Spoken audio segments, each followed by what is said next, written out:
It always seems impossible until it's done, by Nelson Mandela. Nelson Mandela is indeed one of the most remarkable leaders of all time. He's one of those people who worked hard to attain his goals, but the most important thing is that he never gave up. Rolihlahla Nelson Mandela was born on July 18, 1918, into a royal family of the Xhosa-speaking Thembu tribe in the South African village of Maviso, where his father, Mufukniswa, served as chief.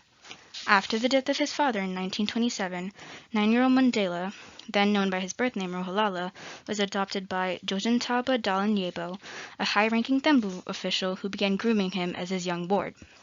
He attended primary school in Unu, and his teacher, Miss Mindingane, gave him the Christian name Nelson as a part of a widespread practice of giving African students English names. He was a boxing fan. In his youth, Nelson Mandela enjoyed boxing and long-distance running. Even during the 27 years he spent in prison, he would exercise daily every morning. I did not enjoy the violence of boxing so much as the science of it. I was intrigued by how one's body moved to protect oneself, how one used a strategy both to attack and retreat, how one paced oneself over a match, Mandela points out in his autobiography. Boxing is egalitarian. In the ring, rank, age, color, and wealth are irrelevant. When you are circling your opponent, probing his strengths and weaknesses, you are not thinking about his color or social status, is another one of his quotes. Mandela grew up hearing stories from his elders about war and tyranny, and he understood from an early age that he wanted to contribute to the liberation of his people.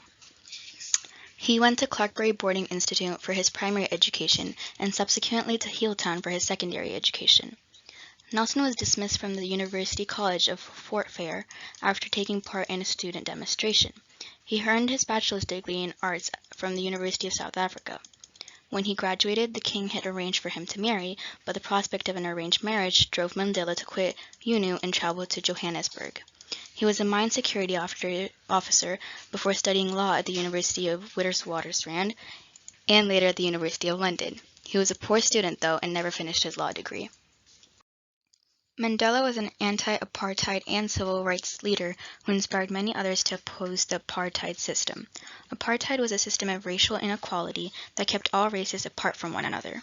Mandela was essential in negotiating the independence and equality of all South Africans in 1994. Apartheid was established in 1948 by an all-white government led by the NP, National Party.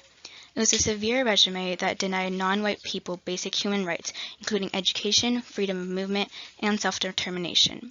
In 1944, Mandela became a member of the African National Congress, ANC, and in 1951 he was chosen president of the ANCYL, African National Congress Youth League.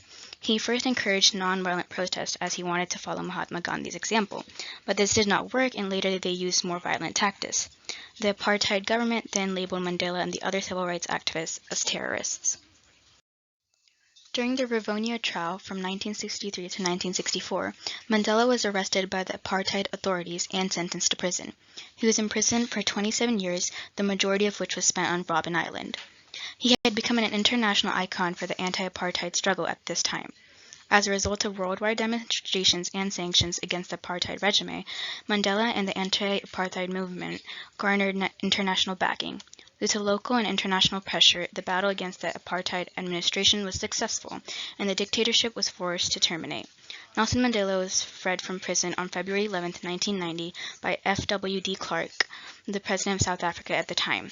Together they worked to end apartheid by abolishing apartheid laws, freeing civil rights protesters, and unbanning political parties.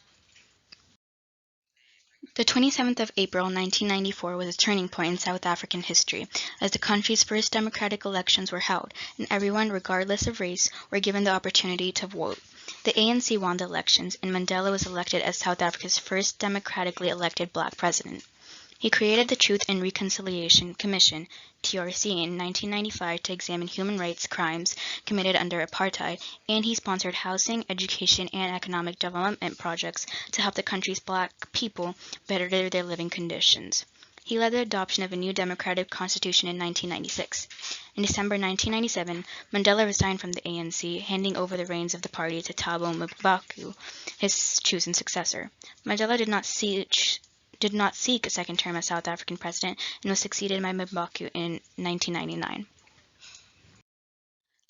After leaving office, Mandela retired from active politics but maintained a strong international presence as an advocate of peace, reconciliation, and social justice, often through the work of the Nelson Mandela Foundation, established in 1999. On December 5, 2013, Nelson Mandela died at the age of 95 after suffering from a prolonged respiratory infection, but his legacy continues. South Africa is now a fully democratic country. Mandela helped prevent a civil war and he ensured that no one would be discriminated against because of the color of their skin. Since then, all South Africa's citizens' rights are protected by the new South African Constitution based on human rights. However, even though apartheid no longer exists, the legacy of apartheid can still be seen in South Africa today, especially in structural issues such as education and the distribution of labor. It is in your hands to make a better world for all who live in it. Thank you for listening.